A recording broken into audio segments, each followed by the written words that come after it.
Hi hello నమస్తే welcome back to Suman TV. ప్రస్తుతం స్టూడియోలో ఉన్నారు ప్రొఫెసర్ కామేశ్వరి మేడం. నమస్తే మ్యామ్. నమస్తే నవీన్ గారు. మ్యామ్, ఎప్పుడైనా సరే కథ చెప్పండి అంటే నా చిన్నప్పటి నుంచి కూడా కథ అనగానే ఫస్ట్ చెప్పేది ఏంటంటే అనగనగా స్టార్ట్ చేస్తారు. అవును. అనగనగా ఒక రాజుకి 7 కొడుకులు వేటకెళ్ళారు. వేటకెళ్ళిన తర్వాత అందరికీ తెలిసి కథ ఆపండి అంటారు. ఈ కథ అందరికీ తెలుసు. వద్దు బాబోయ్ ఎప్పుడో విన్నాం ఈ కథ అంటారు.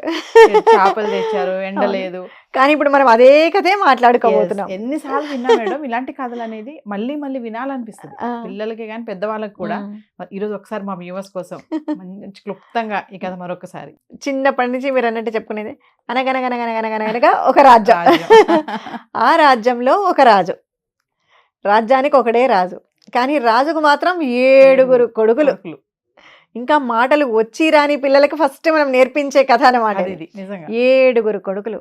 ఆ 7 కొడుకులు ఒకరోజు వేటకెళ్తారు. వేటకెళ్ళిన వాళ్ళు ఏం పట్టుకోవాలి? ఏ సింహమో ఏ పులినో పట్టాలి. కానీ ఇది ఎలాంటి వేటకెళ్ళారు? 7 రాజకుమారులు గాలం వేసి 7 చేపల్ని పట్టారు. 7 చేపల్ని బట్టి సో ఆ చేపల్ని అలాగే తీసుకురాలేక వాళ్ళు ముందు దాన్ని అక్కడ ఒడ్డు మీద ఎండబెట్టారు. అక్కడ తెచ్చి కాస్త దూరం తెచ్చి ఎండబెడితే కాసేపు అయిన తర్వాత 6 చేపలు ఎండిపోయాయి, ఒక చేప మాత్రం ఎండలేదు. సో ఇప్పుడు మన కథ మొదలయ్యేది ఎండని చేప గురించే. దాని గురించే. కానీ ఇక్కడ చేప మాట్లాడుతుంది కూడా. ఎండలేదు అంటే ఎండబెట్టిన వాడిని అడగాలి, ఎందుకయ్యా నువ్వు సరిగ్గా ఎండబెట్టలేదా, అది ఎందుకు చేప ఎండలేదు అని. కానీ మన కథలో రాజకుమారుడు ఏం చేస్తాడు? ఆ 7వ రాజకుమారుడు చేపని అడుగుతాడు. చేప నువ్వు ఎందుకు ఎండలేదు అంటాడు. ఎందుకు ఎండలేదు అనగానే అది వెంటనే ఆన్సర్ చెప్తుంది. పైగా ఎందుకు ఎండలేదు అంటే నాకు ఈ గడ్డిమోపు అడ్డం వచ్చింది అంటుంది. గడ్డిమోపు అడ్డం ఉంది అంటే నీడబడింది. ఆ గడ్డి వాము ఉంటుంది కదా, అది అడ్డం ఉండడం వల్ల నాకు నీడబడింది, అందుకే నేను ఎండలేదు అంటుంది. వెంటనే వెళ్ళి గడ్డివాముని అడుగుతాడు. గడ్డివాము ఎందుకు అడ్డం వచ్చినావు అంటే నన్ను ఆవు మేయలేదు అంటాడు. ఆవు మేయలేదు అంటే అవునా, ఆవు తినకపోవడం వల్ల ఇది అడ్డం ఉంది కదా అని చెప్పి వెంటనే ఆవు దగ్గరికి వెళ్తాడు. ఆవు నువ్వు ఎందుకు తినలేదు అంటే నాకు నా యజమానురాలు గడ్డి మోపు వెయ్యలేదు, వేస్తే కదా నేను తినేది, తను వెయ్యలేదు అందుకే నేను తినలేదు అంటాడు. అవునా అని అప్పుడు ఆ ఓనర్ దగ్గరికే వెళ్తాడు. వెళ్ళి ఎందుకమ్మా నువ్వు గడ్డి మోపును వెయ్యలేదు, ఆవుకు మేత వేయలేదు అని అడుగుతాడు. అంటే నా బాబు ఏడుస్తున్నాడు, వాడు ఏడుస్తూ ఉంటే నేను చూసుకోలేదు, వెంటనే వాడిని సముదాయించడంలోనే ఉండిపోయాను అని చెప్తుంది. అనగానే బాబు దగ్గరికి వెళ్తాడు. వాడు ఇంకా ఏడుస్తూనే ఉంటాడు. వాడు ఏడుపు ఆపిండాడు ఇంకా అప్పటికే. ఎందుకు ఇంతగా ఏడుస్తున్నాడు అని చూస్తే ఎందుకు ఏడుస్తున్నావు చెప్పు అంటే ఆఖరికి ఎలాగో చెప్తాడు, నాకు చీమ కుట్టింది అంటాడు.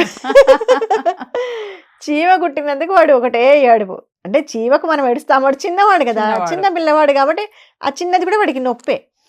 ఏడుస్తున్నాను అంటాడు. ఎక్కడ కుట్టింది నీకు చీమ అంటే వాడు ఆ ప్లేస్ చూపిస్తాడు, ఇక్కడ చీమ కుట్టింది అంటే ఆ చీమను అడుగుతాడు. చీమ నువ్వెందుకు కుట్టినావు అంటాడు. అంటే మరి నా పుట్టలో వేలు పెడితే నేను కుట్టనా అంటుంది. ఇది సరదాగా పిల్లలు నవ్వుకోవడానికి ఒక కథ.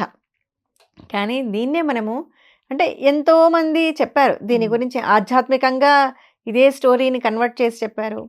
ఈరోజు దీన్ని మనం ఇంకొక రకంగా మాట్లాడుకుంటే, ఇప్పుడు ఎంతమంది చూడండి, ఫస్ట్ చేప ఎండలేదు అన్నాడు. చేపని వెళ్ళి అడిగాడు, ఎందుకు ఎండలేదు అన్నాడు. ఎందుకు అక్కడ ఎండలే, కొంచెం నువ్వు పక్కకు పడో ఇంకొక వైపుకు తిరిగో, ఎండాలి. ఎండలేదు అనగానే వెంటనే తను ఏం చెప్పింది, పక్క వాళ్ళ మీదకి వేసింది. నువ్వెందుకు ఎండలేదు అంటే నీ వర్క్ ఎండిపోవడం అనేది నీ పని నువ్వు చేయలేదు, పక్క వాడి మీద ఆ గడ్డి మోపు అడ్డం వచ్చింది అందుకే నేను ఎండలే అంటా. తర్వాత ఆ గడ్డి మోపుని అడిగితేనేమో ఆవు వచ్చి తినలేదు కాబట్టి నేను ఇక్కడ ఉండిపోయాను అని చెప్తుంది. అంటే రీజను అది ఎండలేదు అనే దానికి రీజన్. ఒక్కొక్కరు వాళ్ళని అడిగే క్వశ్చన్ను, ఆవుని అడిగితే ఎందుకు తినలేదు, ఆమె వేయలేదు కాబట్టి నేను తినలేదు అంటుంది. నువ్వెందుకు వేయలేదంటే నా పిల్లోడు ఏడ్చాడు అంటుంది. ఇప్పుడు లాస్ట్కి వచ్చేసరికి ఆ చీమ కూడా ఇంకేదో చెప్పిండొచ్చు, నాకు ఇక్కడ దారి లేదు, నాకు దారి లేకపోవడం వల్ల వాడు చేశాడు అది. కానీ చీమ ఇంకెవరికి వేయలేదు, చీమ దగ్గర ఎండ్ అయిపోయింది మన స్టోరీ. అంటే ఇప్పుడు మనం చెప్పుకున్న వాళ్ళందరిలోకి చాలా చిన్న ప్రాణి చీమ. అవునా? ఆ చిన్న ప్రాణి చీమ రీజన్ చెప్పేసింది. వాడు నా పుట్టలో వేలు పెట్టాడు, నాకు ఇబ్బంది కలిగించాడు కాబట్టి నేను వాడిని కుట్టాను అని. అంటే ధైర్యంగా ఒప్పేసుకుంది, నేను చేశాను. వేరే వాళ్ళ మీద చెప్పలేదు, నెక్స్ట్ మళ్ళీ డైవర్ట్ చేయలేదు, ఇంకొకరి మీదకి వేయలేదు. అంటే ఇవన్నీ కూడా ఏంటంటే మనకు మేనేజ్మెంట్లో కూడా అన్నమాట ఒక లెవెల్ ఉంటుంది, హైరార్కీస్ ఉంటాయి మనకు. ఏమవుతూ ఉంటుంది, ఒకరి నుంచి ఒకరు ఫైర్ చేసుకుంటూ ఉంటారనమాట. బాస్ ఒకరిని అన్నాడు అంటే వాడు ఇంకొకటి ఆ చిన్న వాడి మీదకి వేస్తారు తీరా తీసుకొచ్చి. అంటే ఎవరు కూడా ఏదైనా వాళ్ళు చేసిన పనికి యాక్సెప్టెన్స్ ఉండాలి, అంతేగాని ఎప్పుడు కూడా పక్క వాళ్ళ మీదకి తోసేయకూడదు అనమాట. వీళ్ళ వల్ల ఇలా జరిగింది, వాళ్ళ వల్ల ఇలా జరిగింది, నువ్వెందుకు ఈరోజు ఈ వర్క్ కంప్లీట్ చేయలేదు అంటే నువ్వెందుకు చేయలేదు అనేది నువ్వు చెప్పుకోగలగాలి. అంతే తప్ప పక్కవాడు అడ్డం వచ్చాడు, వాడు టైంకి రాలేదు అందుకే నేను చేయలేకపోయినాను, అదే వాడే కనుక వచ్చింటే ఈ పని అయిపోయేది అంటే ఇలా ఇప్పుడు సాధారణంగా జరుగుతూ ఉండేది అనమాట. కానీ ఇప్పుడు మనం ఆ చీమ నుంచి నేర్చుకోవచ్చు అనమాట. ఆ చిన్న చీమ ధైర్యంగా ముందుకు వచ్చి చెప్పింది. ఆ చీమని లాగానే మనం అందరూ కూడా, మనం ఎంత చిన్నవాళ్ళమైనా కూడా ధైర్యంగా ఒప్పుకోవాలి. నా పని నాది, నేను ఎందుకు చేయలేకపోయినాను దానికి నువ్వే బాధ్యుడివి. మన మంచికైనా చెడుకైనా మనమే బాధ్యులం. ఎప్పుడు కూడా పక్క వాళ్ళని బాధ్యుల్ని చేయకూడదు. అది చాలా చిన్న నీతి దాంట్లో, చీమనీతి. యాక్చువల్లీ ఈ కథ గురించి ఇంత ఉందా మేడం వెనకాల? మామూలు కథ చెప్పేస్తాం అంతే, దీని వెనకాల ఉన్నటువంటి నీతి అనేది చాలా మందికి తెలియదు. ఇప్పుడు మీరు చీమతో ఏం చేసేస్తారు అంతే, అయిపోయింది. కానీ ప్రతి దాంట్లో ఉంటుందండి, ప్రతి దాంట్లో మనం కాస్త ఆలోచించగలిగాము అంటే దాని నుంచి ఎందుకు మాట్లాడుతున్నాం, మనం ఒక మాట మాట్లాడుతున్నాము అంటే దానికి ఏదో ఒక ఉపయోగం ఉండాలి కదా. సో అలా ప్రతి సంభాషణకు ప్రతి కథకు కూడా ఏదో ఒక రీజనింగ్ ఉండాలి, ఉంటుంది.